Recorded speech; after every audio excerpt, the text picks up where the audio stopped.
నమస్కారం.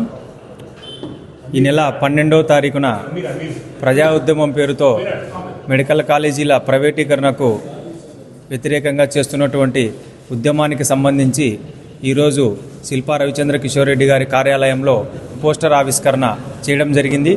ఈ ప్రభుత్వాన్ని మా విన్నపము, మన బడ్జెట్ 3,30,000 కోట్లు, చంద్రబాబు గారు చేసిన అప్పు 2,30,000 కోట్లు. మరి ఏ విధంగా ఈ ప్రభుత్వం యొక్క ప్రాధాన్యత ఏ దాని మీద వీళ్ళు ఇన్వెస్ట్ చేస్తారనేది కూడా ప్రజలకు అర్థం కావడం లేదు.